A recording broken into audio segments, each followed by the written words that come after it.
Dear students, complex அனாலிசிஸில் definite integrals அதை பார்க்க போகிறோம். இதில் வந்து 3 டைப் இருக்குது. அந்த 3 டைப்பில் வந்து ப்ராப்ளம் எப்படி சால்வ் பண்ணுறது, அது எப்படி நம்மளுக்கு சால்வ் பண்ணுறதுக்கு என்ன மாதிரி ஸ்டெப்ஸ் எல்லாம் தேவைப்படும் அப்படிங்கிறது வந்து ஒரு ப்ரீஃபாக பார்க்க போகிறோம். ஃபஸ்ட்டு டைப் வந்து integration 0 to 2 pi f of cos theta and sin theta d theta. இங்கே ஃபங்க்ஷன் வேரியபிள் வந்து காஸ் அண்ட் சைனாக இருக்கும். அந்த மாதிரி இருந்தால் ஹவு டு சால்வ். அந்த ப்ரொசீஜரில் வந்து நம்ம எடுத்துக்கிட்ட ஃபங்க்ஷனில் காசோ சைனோ இன்வால்வ் இருக்கிறனால we start with z equal to e per i theta அப்படி ஸ்டார்ட் பண்ணோன்னா it means it is a unit circle. அப்படி ஸ்டார்ட் பண்ணோன்னா dz டெரிவேட்டிவ் ஆஃப் z வந்து i z d theta. So cos டீட்டாக்கு pole e per i theta plus e per minus i theta divided by 2 அப்படிங்கிற மாதிரி போட்டோம்னா z plus z inverse by 2. sin thetaக்கு பதிலாக e per i theta minus e per minus i theta divided by 2i அப்படி substitute பண்ணோன்னா z minus z inverse divided by 2i. So cos theta in terms of z, sin theta in terms of z அப்படி substitute பண்ண போகிறோம். அந்த மாதிரி solve பண்ணால் எப்படி நம்ம ஆன்சர் கொண்டு வர்றது. So for example evaluate integration 0 to 2 pi d theta divided by 5 plus 4 sin theta. இந்த ப்ராப்ளத்தை எவாலுவேட் பண்ணணும். இதில் sin theta இன்வால்வ் இருக்குது. ஸோ sin theta இன்வால்வ் இருந்தால் காசோ சைனோ அல்லது ஏதோ ஒரு வேரியபிள் இன்வால்வ் இருந்தால் சைன் இன்வால்வ் இருக்குங்கிறனால இது ஃபஸ்ட்டு டைப் ப்ராப்ளம். அப்போ இங்கே என்ன ப்ரொசீஜர் சொல்கிறோமோ அதை நம்ம டிஃபால்ட் ஒர்க் அவுட் பண்ணணும். So let we take the integration as i. So இங்கே நம்ம z equal to e per i theta substitute பண்ணால் ஆட்டோமேட்டிக்காக அதோட டெரிவேட்டிவ் வந்து dz equal to i z d theta. இங்கே sin theta இன்வால்வ் இருக்கனால sin thetaக்கு பதிலாக z minus z inverse divided by 2i இந்த சப்ஸ்டியூட் பண்ண போகிறோம். d thetaக்கு பதிலாக dz by az, sin thetaக்கு பதிலாக z minus z inverse by 2i அப்படி சப்ஸ்டியூட் பண்ணோன்னா after simplification we have integral over c dz by 2z square plus 5iz minus 2.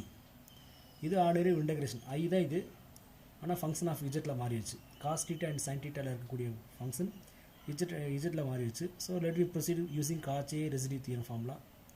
So இந்த function F of எடுத்துட்டோம். Denominator simplify பண்ணி factorize பண்ணுறோம். Let we find out the poles. We have 2 poles. minus 2i is a pole, minus i by 2 is a pole. both are simple poles for f of z. அதனால் ஒவ்வொரு போல்ஸை use பண்ணி நம்ம கண்டுபிடிக்கணும். இதில் -2iங்கிறது இந்த unit சர்க்கிள்குள்ளே cover ஆகாது. அதனால் inside the சர்க்கிள்குள்ளே இருக்கிறது வந்து -i by 2 தான். So -i by 2 is lies inside the circle C. So அதை பொறுத்து மட்டும்தான் நம்ம ரெசிடியூ கண்டுபிடிக்க முடியும். Residue of f of z -i by 2 at the point -i by 2ங்கிறது limit first lemma z tends to -i by 2 z plus i by 2 apply பண்ணணும். இங்கே இதை அப்ளை பண்ணுறப்ப இது ரெண்டும் கேன்சல் ஆயிரும். ஸோ zக்கு பதிலாக -i by 2 சப்ஸ்டியூட் பண்ணால் we have 1 by 3i. this is the residue. Residue multiply by 2 pi is the answer for காட்சி ரெசிடியூ தியரத்தை யூஸ் பண்ணால் ஒரு ரெசிடியூ தான் இருக்குது. அதனால் சம் ஆஃப் த ரெசிடியூவில் ஒரே ரெசிடியூ தான் 1 by 3i மட்டும் தான். 2 பை மல்டிப்ளை பண்ணுறப்ப i கேன்சல் ஆயிரும். So 2 by 3 is the answer. ஐக்கு வந்து 2 by 3 ஐங்கிறது ஆக்சுவலாக நம்ம எடுத்துக்கிட்ட function. So integral over 0 to 2 pi d theta divided by 5 plus 4 sin thetaங்கிறத answer வந்து 2 by 3. அதே மாதிரி டைப் 2 பார்க்க போகிறோம். டைப் 2ங்கிறது கான்டூர் இன்டெகிரேஷன் ஃபார்மேட்டு. இதில் ஒரு நியூ ஸ்ட்ரக்சர் இருக்குது. அதை நான் ப்ராப்ளம் எக்ஸ்ப்ளோர் பண்ணுறப்ப காட்டுறேன் நான். இதில் வந்து f of x dx integral minus infinity to plus infinity f of x dx இருக்குது.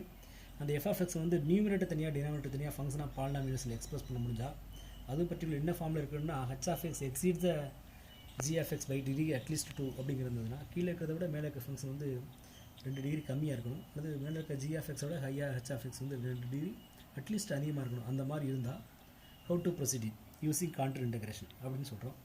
எக்ஸாம்பிளுக்கு ஒரு ப்ராப்ளம் பார்ப்போம். Using method of contour integration evaluate integral -50 plus infinity x square by x square plus 1 into x square plus 4 into dx. இது இந்த integration solve பண்ண போகிறோம். So நம்ம solve பண்ணுறது வந்து வேரியபிள்ஸ் காம்ப்ளெக்ஸில் சால்வ் பண்ணுறதுனால வேரியபிள் இஜெட்டில் மாற்றிட்டு காட்சி ரெசிடியூ தியரை யூஸ் பண்ணி சால்வ் பண்ணி ஆன்சரை வந்து எக்ஸுக்கு நம்ம மாற்றிக்கலாம். ஸோ வேரியபிள் சேஞ்சஸ் பண்ணுறது வந்து இன்டெகிரண்டோட வேல்யூவை சேஞ்ச் பண்ணாது. பிகாஸ் ஆஃப் இது definite integral. So let f of z equal to z square by z square plus 1 into z square plus 4. இங்கே x இருக்கிறதுல z சப்ஸ்டியூட் பண்ணியிருக்கேன். டினாமினேட்டர் சால்வ் பண்ணுறேன். we have 2 functions.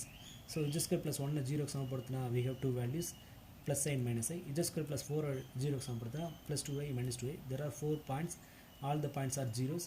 ஸோ இங்கே போல்ஸாக இருக்கும். இந்த poles வந்து இந்த ஃபங்க்ஷனுக்கு 4 போல்ஸ் இருக்குது. 4 போல்ஸுக்கும் பாயிண்ட் ஆஃப் ஃபங்க்ஷன் ஃபிக்ஸ் பண்ணுறோம். இந்த கான்டூர் இன்டெகிரேஷனில் அப்பர் ரீஜன் மட்டும் தான் கன்சிடர் பண்ணுவோம். ஸோ சிங்கிற கருவை பொறுத்து நம்ம சால்வ் பண்ணணும்னு சொன்னால் அதோட செமி சர்க்கிள் அந்த C1 -r to +r இருக்குள்ள இந்த 2 பாயிண்ட் மட்டும் தான் ஜாயிண்ட் ஆகும். 0,1 0,2 இந்த 2 பாயிண்ட் தான் லைஸ் ஆகும். இந்த 0,-1 0,-2ங்கிறது வந்து நெகட்டிவ் சைடு போயிடும். அப்பர் ரீஜனில் கவர் ஆகாது. ஸோ அந்த 2 பாயிண்ட்டுக்கு மட்டும் தான் நம்ம ரெசிடியூ பார்க்க போகிறோம். ஸோ +i and 2i இந்த 0,1ங்கிறது ப்ளஸ் ஐ, 0,2ங்கிறது 2i. இந்த ரெண்டு பாயிண்ட்டை பொறுத்து ரெசிடியூ கண்டுபிடிக்கணும். ஸோ காட்சி ரெசிடியூ தியரம் சொல்லுது integral over C F of ஜிங்கிறது 2π into sum of the residues. So residue கண்டுபிடிச்சிட்டோம்னா அதை சம் பண்ணி 2π மல்டிப்ளை பண்ணி இன்டெகிரேஷன் ஓவர் சி கிடச்சிரும். இப்போ C1 பேஸ் பண்ணி நம்ம ப்ராப்ளம் செய்கிறோம். ஸோ எஃப் ஆஃப் வந்து இந்த ப்ராப்ளம் இதை வந்து ஃபேக்டரைஸ் பண்ணி வச்சுருக்கோம். அதை வந்து கீழே இருக்க ஃபங்க்ஷனை மாற்றுறோம். இது வந்து பை லெம்மா 3 அப்படியே யூஸ் பண்ணோம்னா மேலே ஒரு ஃபங்க்ஷன் கீழே ஒரு ஃபங்க்ஷன். ஆன்சர் வந்து ரெசிடியூங்கிறது மேலே இருக்க ஃபங்க்ஷனோட வேல்யூஸில் வந்து ரெசிடியூவோட பாயிண்ட்டை சப்ஸ்டியூட் பண்ணுறோம். கீழே இருக்க ஃபங்க்ஷனோட டெரிவேட்டிவ்ல வந்து சப்ஸ்டியூட் பண்ணணும். So answer is h of i by k dash of i. இதில் k of z என்ன, h of z என்ன, அது k of zோட டெரிவேட்டிவ் என்ன, இதெல்லாம் கண்டுபிடிச்சிட்டு ரெசிடியூ சப்ஸ்டியூட் பண்ணுனா so we have i by 6. இந்த ஆன்சர் வந்து i by 6ங்கிற ஆன்சர் வந்து residue at the point i. இதே மாதிரி residue at the point 2i கண்டுபிடிச்சோன்னா -i by 3. We have 2 residues. இந்த ரெண்டு ரெசிடியூ எடுத்துகிட்டு வந்து சம் பண்ணி அதை 2π மல்டிப்ளை பண்ணால் இன்டெக்ரல் ஓவர் c கிடைக்கும். நம்ம வந்து C1 பேஸ் பண்ணி செஞ்சுருக்கோம். C1 ப்ளஸ் -r2 + r அப்படிங்கிற ரீஜன் நம்ம கண்டுபிடிக்கணும். So integral over c F of ஜிங்கிறது 2π into first residue plus second residue. Answer is 5/3. So contour இன்டெகிரேஷனோட கான்செப்ட் படி integral over C1 plus -r2 + r இது ரெண்டும் சேர்ந்து தான் c. ஸோ இதோட ஆன்சர் தான் 5/3. அப்போ whenever r tends to infinity இந்த ரீஜன் வந்து எக்ஸ்டெண்ட் பண்ணிட்டே போனால் left right and both sides are going to இன்ஃபினிட்டினா இந்த இன்டெக்ரல் ஓவர் சிங்கிறது வந்து ஒன்றும் இல்லை, அதோட இன்டெகிரண்ட் ஸ்ட்ரக்சர் வேல்யூ வந்து 0. ஸோ இதில் வேல்யூ 0ங்கிறதுனால இந்த ரிமைனிங் போர்ஷன்ஸோட ஆன்சர் தான் இது. இந்த ரிமைனிங் போர்ஷன்ஸ் வந்து எக்ஸில் இருக்குது. நம்ம இஜெட்டில் வச்சு செஞ்சுருக்கோம். நம்ம அதை எக்ஸ் மாற்றிக்கிறோம். வேரியபிள் சேஞ்ச் பண்ணுறது ஒன்றும் இல்லை. கொஸ்டின் இதுதான் integral over -∞ + ∞ x² by x² + 1 into x² + 4 into dx equal to the answer 5/3. உங்களுக்கு ப்ராக்டிஸ் பண்ணுறதுக்காக ஒரு ப்ராப்ளம் கொடுத்துருக்கோம்.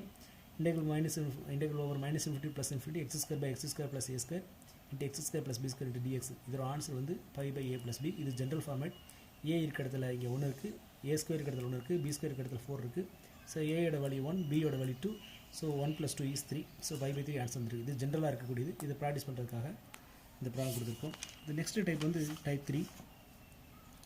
அதில் வந்து f of x ஃபார்மேட்டில் இல்லாமல் g of x by h of x into காசோ அல்லது g of x by h of x into சைனோ, காசோ சைனோ இருக்குது. பாலினாமியலோட சேர்த்து காசோ சைன் இருந்தால் அந்த ஃபார்மேட்டை எப்படி நம்ம ப்ரொசீட் பண்ணுறது, அதுக்கு எக்ஸாம்பிள்ஸ் ப்ராப்ளத்தை பார்த்தீங்கன்னா உங்களுக்கு ஈஸி அண்டர்ஸ்டாண்ட் பண்ண முடியும். Using the method of contour integration. இந்த கான்டூர் இன்டெகிரேஷன் ஏது யூஸ் பண்ணுறோன்னா அந்த ஒரு குறிப்பிட்ட ரீஜனில் மட்டும் எவாலுவேட் பண்ணி அந்த ரீஜன் வந்து எக்ஸ்ட்ரா பண்ணிக்கிறது. So evaluate integral over -∞ + ∞ cos x by x² + a² into x² + b² into dx இருக்குது. கீழே இருக்குது பாலினாமியல், மேலே இருக்குது வந்து காசு பாலினாமியல் மிங்கிலாக இருக்குது. So type 3 problem. ஸோ இதை f of h எடுக்கிறோம். மேலே காசு இருந்தாலும் சரி சைன் இருந்தாலும் சரி we are taking at இதை வந்து e power ஃபார்மேட் எடுத்துக்கணும். ஏன்னா e powerங்கிறது காசும் சைனும் சேர்ந்து தான் e power ஃபார்மேட். அதனால் எக்ஸ்பெனன்ஷியல் ஃபார்மேட்டில் நம்ம ஸ்டார்ட் பண்ணிட்டோம்னா ப்ராப்ளம் முடிஞ்ச பிறகு காசு கொடுத்துருந்தாங்கன்னா ரியல் பார்ட் எடுத்துக்கலாம், சைன் கொடுத்தாங்கன்னா இமேஜினரி பார்ட் எடுத்துக்கலாம். So let we start with f of h is e power iz by x² + a² z² + b². x போட்டுக்கிறதுல z போட்டுக்கிறோம். காஸ் எக்ஸுக்கு பதிலாக e power iz எடுத்துக்கிறோம். ஸோ டினாமினேட்டரை 0க்கு சமப்படுத்தினோம்னா we have poles, we have 4 poles. ஏன்னா z² + a² மூலமாக 2 போல், z² + b² மூலமாக 2 poles. இந்த 4 போல்ஸில் positive poles மட்டும்தான் இங்கே பாசிட்டிவ் ரீஜனில் இருக்கும். இது கான்டூர் இன்டெகிரேஷனோட மெத்தடு. ஸோ -r2 + r இந்த ரீஜன்லேருந்து இந்த C1ங்கிற கர்வுக்குள்ளே 2 பாயிண்ட்ஸ் தான் சப்ஸ்டியூட் பண்ண முடியும். ஸோ ஏஐங்கிறது பிஐங்கிற பாயிண்ட்ஸ் மொத்தம் 2 பாயிண்ட்ஸ் தான் C1ங்கிற ரீஜனுக்குள்ளே கவர் ஆகும். அந்த 2 பாயிண்ட்டை பொறுத்து ரெசிடியூ கண்டுபிடிச்சோம்னா அந்த ரெசிடியூவோட சம்மும் மல்டிப்ளை பை 2/a தான் இந்த இன்டெகிரேஷனோட answer. So here f of z is e power iz by z² + a² into z² + b². Denominator product பண்ணுறோம். h of z by k of z அப்படிங்கிற ஃபார்மேட்டில் எடுத்துக்கிறோம்.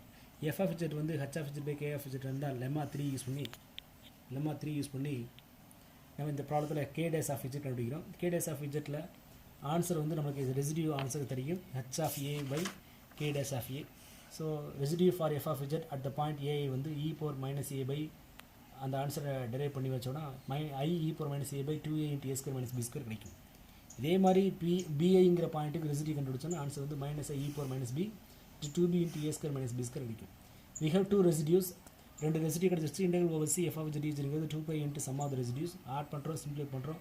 we have an answer π/a² - b² into e power -b by b minus e power -a by a. இது integral over c-யோட answer. ஆனால் integral over சிங்கிறது நம்ம அங்கே பார்க்குறப்ப region வந்து integral over C1 plus -r2 + r. So integral over C1 and -r2 + rங்கிறத நம்மளோட cover பண்ணுற region. அந்த close சர்க்கிள்குள்ளே integral over c ரெண்டாக ஸ்ப்ளிட் பண்ணுறோம். இப்போ r டென்ஸ் இன்ஃபினிட்டியாக போகிறப்ப இந்த C1ஓட ரீஜன் வந்து 0 ஆயிரும். ஸோ இதோட வேல்யூ வந்து -50 +∞ மாறும். e பவர் i xன்னு போட்டிருக்கோம். இங்கே இஜெட்னு போட்டு ப்ராப்ளம் செஞ்சுட்டு வந்து எக்ஸ்ன்னு மாற்றிருக்கோம். e பவர் ix பதிலாக cos x + i sin xன்னு போடலாங்கிறதுனால ரியல் பார்ட் இமேஜினரி பார்ட் ரெண்டு பக்கம் கம்பேர் பண்ணுறோம். when we are recutting the real parts on both sides இது cos x by x square plus s square into x square plus b square dx வரும். இங்கே there is no i, அதனால் இங்கே imaginary பார்ட்டே கிடையாது. So கொடுத்துருக்க real பார்ட்டை compare பண்ணுறோம். So we have an answer. Integral over -50 +∞ cos x by x square plus s square into x square plus b square dx equal to pi by a square minus b square e power minus b by b minus e power minus by a. Thank you.